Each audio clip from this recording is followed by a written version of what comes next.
Good morning, guys. It is great to be with you for day 8 of our daily devotional entitled Uncommon Courage. And today I want to ask you the question, what do you do when God says not yet? Or even worse, what do you do when God says no? I don't know if you've ever had a small child who's come up to you and asked you if they can have a sweet or ask you if they can have some chocolate. They want something to eat, something to snack on. But as a parent, you turn around to them and you say no. Now, you're not saying no because you want to starve your child. You're not saying no because you want to deprive them of something that they like. But you're saying no because you know, firstly, that it's not always good for them to eat those things. And secondly, they have food coming up. It might be just before a meal. And you know that there's something better for them to come. But all they can see in that moment is the chocolate that they want to eat, the sweets that they want to have there. And they want those things now. But you as a parent know to say no in that moment because there's something better to come. And I believe that God does the same things to us. There are times when we want things from God straight away. We want an answer to something.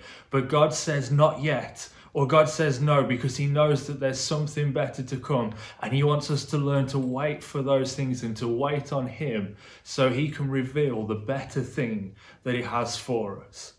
We were on a Zoom call last night with the Fishers of Men, and Jeff was sharing on a guy called Joseph from the Bible. And I love the story of Joseph because Joseph has such an amazing calling placed upon his life by God. He is able to interpret dreams, and one of the first dreams he has is that his entire family, all his brothers and his parents, would bow down before him and worship him.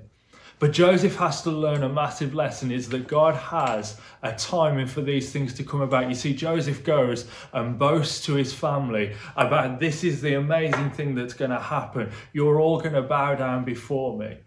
But Joseph has a quick and a rude awakening when all of a sudden he's sold into slavery, taken to Egypt, and before long thrown into a prison, and spends the best part of 13 years locked away and isolated in this prison.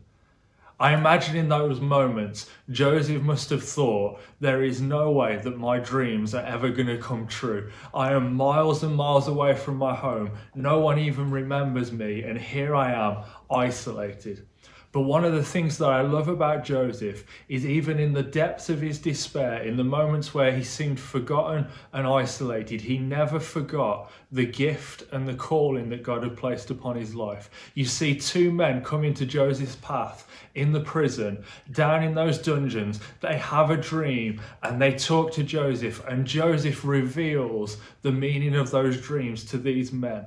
But what I love about this is Joseph has nothing to gain personally from these things, but he reveals them to him anyway. He reveals the understanding of these dreams to the two men who come to him. And before long, a couple of years later, one of these men is in Pharaoh's company when Pharaoh says that he has had a dream that he cannot understand. And this man remembers Joseph and invites Joseph into the palace to explain to Pharaoh the understanding of his dream. And before long, Joseph is now the second most powerful man in all of Egypt, second only to Pharaoh himself. This journey that Joseph goes on starts from where he was a young boy given such a powerful vision that people would worship him, people would bow down and respect him, but has to go on this journey of understanding that God has a timing and a lesson for us to learn in those moments. You see, Joseph wanted that now. He began to boast to his brothers and to his family, saying, I want this, I want this vision to come true. And in doing so, everyone around him began to despise him to the point where they sold him into slavery.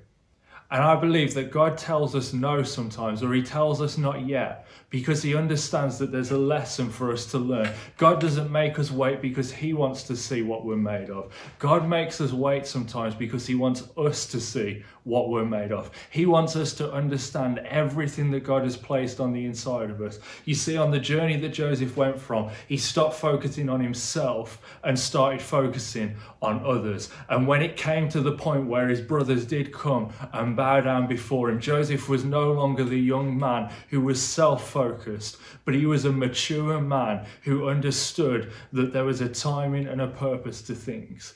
You see, as children, they might desire, we said earlier that your child might desire to have sweets and chocolates now, but as an adult, you understand that there's a better thing to come, and so you ask them to wait.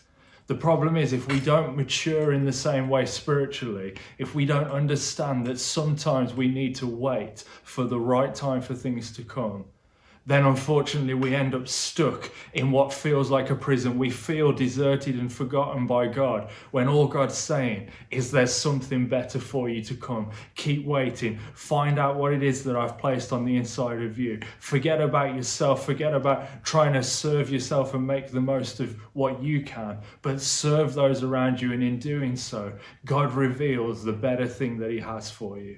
It takes courage to stand up and serve others when we feel abandoned and left on our own. But this is the very thing that matures us and shows us that there is something better that God has for each of us. And as we look through this devotional of uncommon courage, it is those people who are willing to put aside themselves and serve those around them, knowing that God has never forsaken them, never forgotten them. Those are the people that stand up with that courage and say, I'm willing to take a step of faith, trusting that God will lead me all of the way.